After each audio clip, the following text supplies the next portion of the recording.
harapan perdamaian antara Amerika Serikat dan Iran kini resmi berada di ujung tanduk. Presiden Amerika, Donald Trump, menyatakan gencatan senjata yang disepakati kedua negara telah berakhir. Kesepakatan penghentian konflik selama 60 hari itu runtuh setelah kedua pihak kembali saling tuding melakukan pelanggaran. Ketegangan semakin memuncak usai serangan terhadap kapal-kapal di Selat Hormuz memicu aksi balasan dari Washington. Dalam pertemuan tingkat tinggi NATO di Turki, Trump menuding Iran sengaja melanggar gencatan senjata dengan menyerang kapal-kapal komersial, bahkan menyebut kepemimpinan Teheran sebagai penipu. Di sisi lain, Iran justru menuduh Amerika Serikat lebih dulu mengingkari kesepakatan, khususnya terkait pengelolaan Selat Hormuz dan dukungan terhadap agresi Israel di Lebanon. Lantas, apakah berakhirnya gencatan senjata ini menjadi awal dari babak baru konflik yang lebih besar di Timur Tengah?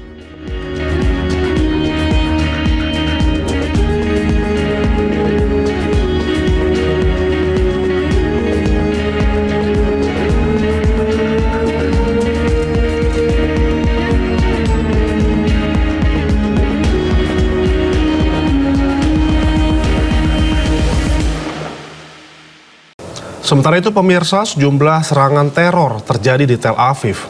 Ya, 2 ledakan mobil menewaskan 1 orang warga Israel. Ledakan mobil yang pertama terjadi di Jaffa. Ledakan ini membunuh seorang ayah dan melukai anaknya yang berusia 6 tahun. Ledakan mobil juga terjadi di Holon, namun belum ada informasi akan adanya korban di lokasi tersebut. Polisi Israel masih terus menyelidiki pelaku teror. Selain ledakan bom, rangkaian teror juga terjadi di Israel. Sekitar total 5 orang meninggal dalam rentetan teror di Israel.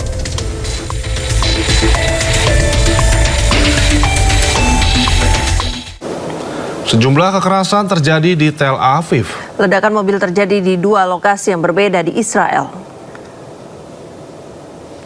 Setidaknya 5 orang dilaporkan tewas menyusul 2 insiden ledakan mobil. Yang pertama terjadi di Jaffa. Ledakan ini membunuh seorang ayah dan melukai anaknya yang berusia 6 tahun. Ledakan mobil juga terjadi di Holon. Surat kabar Israel mengkonfirmasi kematian tersebut meski belum ada pernyataan resmi mengenai pelaku dan penyebab serangan tersebut. Polisi Israel masih terus menyelidiki pelaku teror. Selain ledakan bom, rangkaian teror juga terjadi di Israel.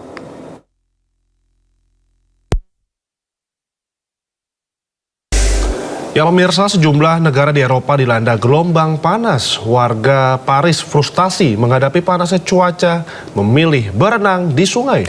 Sementara gelombang panas bahkan membuat lapisan jalur tram di Jerman meleleh.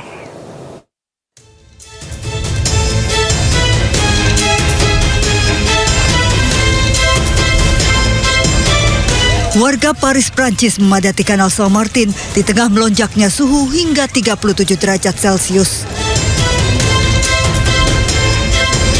Warga sempat memadati kanal, berenang di air dan duduk di sepanjang tepi kanal untuk menurunkan suhu tubuh.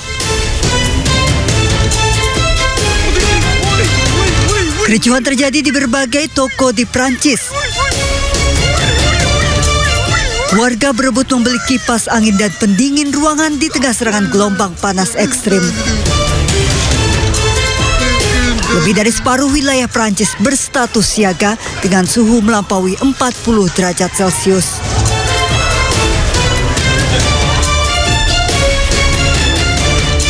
Akibat serangan gelombang panas ekstrim, warga Leipzig, Jerman frustasi. Suhu ekstrim pecahkan rekor hingga 41 derajat Celcius. Bahkan suhu panas membuat lapisan jalur tram meleleh. Kondisi ini membuat transportasi terganggu. Material ini memanas dan mengalir ke beberapa bagian rel dan jalan raya. Gangguan ini memaksa layanan tram di berbagai kota dihentikan.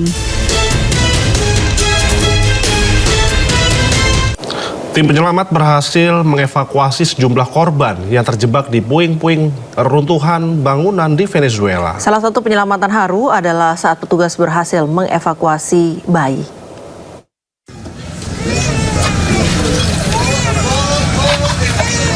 Tim pencarian dan penyelamatan AS berhasil menarik bayi berusia 9 bulan hidup-hidup dari reruntuhan bangunan yang runtuh di Venezuela pada hari Sabtu waktu setempat. Para penyelamat dengan hati-hati membawa bayi yang dibungkus selimut dari reruntuhan sebelum menyerahkan bayi dari satu anggota tim ke anggota tim lainnya. Bayi kemudian dibawa untuk mendapatkan perawatan medis sementara tim darurat terus mencari di dalam bangunan yang runtuh.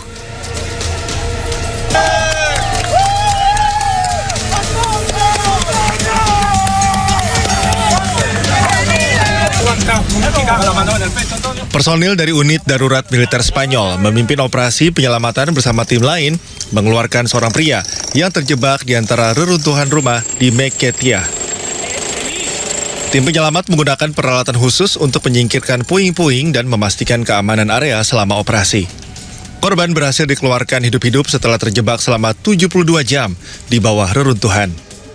Para penyelamat terlihat bersorak saat pria itu dibawa ke tempat aman.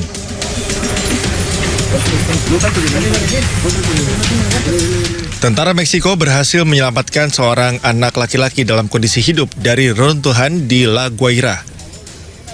Setelah 6 jam memotong beton, mendobrak titik akses, dan membersihkan puing-puing, sebuah regu dari batalion tangkap darurat berhasil membawanya keluar dalam kondisi hidup. Petugas penyelamat mengamankan korban muda di atas tandu sebelum membawanya ke ambulans. Menurut angka resmi Venezuela, gempa bumi pada 24 Juni telah menewaskan sedikitnya 1.430 orang dan melukai lebih dari 3.200 orang. Kita ke informasi lainnya pemirsa, pasukan Garda Revolusi Islam Iran atau IRGC meluncurkan rudal ke pangkalan Amerika Serikat di Kuwait dan juga Bahrain.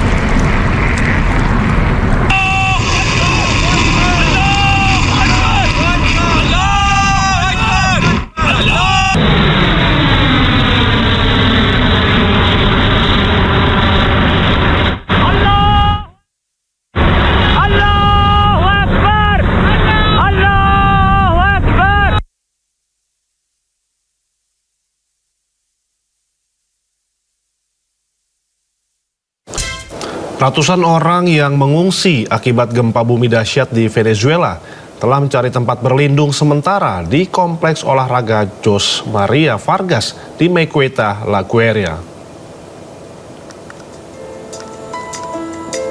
Bangunan ini diubah menjadi tempat pengungsian dan pusat pengumpulan pasokan darurat korban gempa Venezuela. Tenda dan tikar tidur yang didirikan di seluruh kompleks olahraga dengan kanopi besar menutupi sebagian lokasi. Tempat ini digunakan untuk menerima dan menyortir makanan, air, obat-obatan, pakaian, dan juga perlengkapan lainnya yang dikirim dari daerah lain termasuk Caracas.